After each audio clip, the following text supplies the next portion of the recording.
अच्छा, ऐसा धोखा हमारे साथ किया, भोगोगे तो।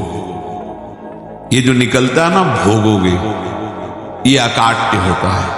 क्योंकि किसी का भी हृदय, मान लो किसी भी जीव जंतु को आप कष्ट दें और उसका हृदय आह भर जाए, तो वो आह वज्र की लेख है, तुम्हें भोगना पड़ेगा। वो आह किसी की ना लेना जिंदगी।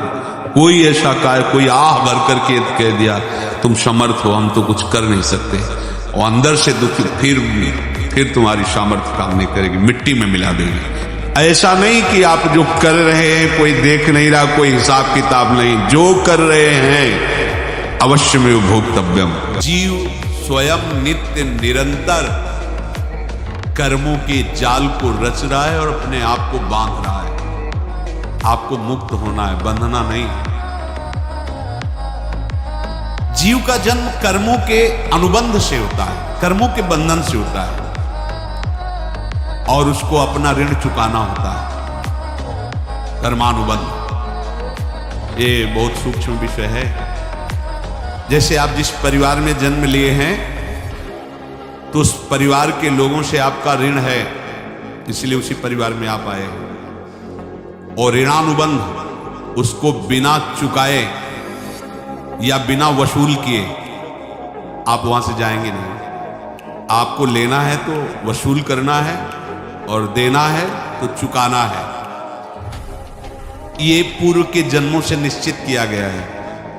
जैसे किसी के यहां पुत्र हुआ, जन्म से ही पैसा खर्चा शुरू हुआ, बड़ा हुआ तो उद्दंडता के द्वारा मार पूरे परिवार को क्लेश पर क्लेश देता चला जा रहा है। ये तुम्हारे कर्म का फल है।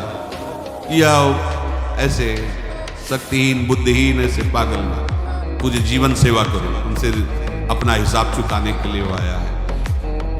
अब परिवार के जो सदस्य जुड़े आगे, मतलब पत्नी, आते ही पूरी हृदय में आनंद, परिवार में आनंद, और जीवन भर वो आनंद ही सुख देने के लिए उसका जन्म हुआ। वो अपना ऋणानुबंध मुक्त, और आते ही भयंकर क्लेश खड़ा कर दिया, बीच में दीवार और झगड़ा वैसा, फिर अतरे दिन मारपीट शुरू, कलह अशांति, पूरा जीवन नर्क हिसाब करने आए। यहां ऋण चुकाए बिना कोई जा नहीं सकता, ऋण चुकाना पड़ेगा। किसी का ऋण वसूल करना है तो किसी को ऋण चुकाना है, दोनों काम करने होते हैं। अनेक जन्मों में अनेक लोगों के साथ हमने जो बर्ताव किए हैं, अच्छे या बुरे, वो होंगे। अब किसी आदमी को हम जानते नहीं, अचानक मिला, अचानक टक्कर लगा और मार पीट गाली गुप्ता सब कर दिया, चुपचाप सह लो। क्यों? ये आपका हिसाब है, पूर्व का हिसाब। हमारा उससे कोई द्वेष नहीं, कोई संकल्प नहीं। अचानक घटना घटी और हमसे द्वेष करने लगा, हमें पीटने लगा, हमें गालियां दे, ये हिसाब है, चुपचाप सह जाओ। अपने घर का भाई ही भारी दुश्मन बन गया और क्लेश, हिसाब है। एक प्रभुदत्त ब्रह्मचारी जी की वाणी में पढ़ा था, एक महात्मा जी भ्रमण करते थे, तो उस समय असरफियां चलती थी, मोहरे असरफियां, उनको भेंट में देते लोग। तो या तो ठाकुर सेवा में लगे तत्काल, या संत सेवा में तत्काल लगे, उसका संग्रह करके डोलना ये ठीक नहीं है, बैरागी सिद्धांत में ये ठीक है। तो जब 2, 4, 6, 8 ऐसे मोहरे हुई, तो उन्होंने विचार किया कि और भ्रमण करके जब काफी मोहरे हो जाएंगी, तो प्रयागराज में जब कुंभ पड़ता है, एक बार पूरे सब अखाड़े के संतों को, अलग अलग संप्रदाय, सब संतों को बुलाएंगे और सबको खुआएंगे। अब साधु है तो यही विचार करेगा, और क्या विचार करेगा। तो उन्होंने ऐसे डंडा बनवाया, बेंत, जो ऊपर से चूड़ीदार और भीतर पोला, और मोहरे उसमें डाल दिया, और भ्रमण, जहां जहां श्रद्धालु भगत सबके यहां जाना और इच्छा रखना कि एक मोहर तो दे दे दक्षिणा में। कामना कोई भी हो वो बांधती ही है, ध्यान रखना। इसीलिए प्रभु जो चाहे वो करे, अपनी चाह नहीं रखनी चाहिए, अपनी चाह प्रभु की चाह में मिला देनी चाहिए। धीरे धीरे वो छड़ी भर गई भ्रमण करने वाले महात्मा चूड़ी लगाई, इंतजार करते रहे जब प्रयाग का कुंभ पड़ा तो चले। तो रास्ते में एक गांव में पूछा जाता है, जैसे कहीं रुको कि कोई श्रद्धालु ऐसा है जो संत सेवी है। तो कुछ लोगों ने बताया हाँ एक परिवार है बहुत संत सेवी है और आपको मिलाते हैं इनसे। घर में रुका, खूब अच्छा हलवा पूड़ी पवाया और जो घर के मालिक थे चरण दबाए। चरण दबाते दबाते उनकी दृष्टि पड़ी उस डंडे पे, इतना मोटा और ऊपर से कुछ चूड़ी सी भी नजर आ रही, इस डंडे में तो कोई रहस्य है ही है। अब महात्मा जी को खवा पिला के सुला दिया। महात्मा जी जब सो गए तो पत्नी से धीरे से कहा वो डंडा लाओ बाबा जी का डंडा। वो चूड़ीदार जो ही खोला पलटाया तो सैकड़ों मोहरे। ऐसे संत रोज पधारे हुआ, आनंद हो जाए फिर क्या। पत्नी से कहा नाप के कंकड़ लाओ। वो तो महात्मा जी तो खाए खीर पूड़ी आराम से सो रहे। रात में पूरी प्लानिंग करके उसमें कंकड़ भर के चूड़ी लगाकर सिराने रखते, सारी मोहरे हटा।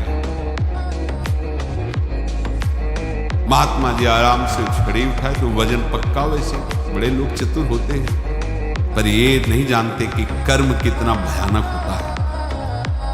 और उनकी कोई संतान नहीं थी पर धन में इतना प्रेम उनको था। बहुत सावधान रहे। साधु महात्माओं के पास जो अर्थ है, गृहस्थी अगर आता वहीं से, पर अगर उसको जोर जबरदस्ती या किसी छल कपट से तो वो उसका विनाश ही करता है। आज तक का प्रमाण है।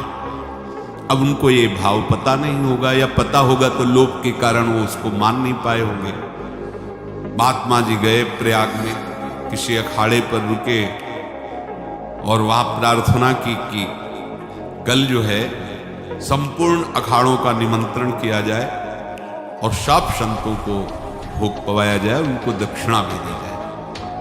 महंत ने सोचा कि बहुत बड़ा है तो उत्सव है, क्योंकि प्रयाग में कितने हजारों संत महात्मा सब। उनका महाराज बोरो इसमें चीनी और तीनों घी लगेगा, सब व्यवस्था। बोले आप एक एक हिसाब हम करेंगे, हमारे पास सब व्यवस्था है। बोले कुछ तो पहले दे दो, इकट्ठे देंगे। उनको था कि अगर हम छड़ी खोला और दो चार मोहरे दी, किसी को पता लग गया तो गड़बड़ हो सकती। बोले हम भंडारे के आखिरी में सब कुछ आपको दे देंगे। ठीक है। वो अपने पास से पैसे लगाकर खूब जितना सामग्री सब लाए, लाखों की, और सब संतों को निमंत्रण कर दिया।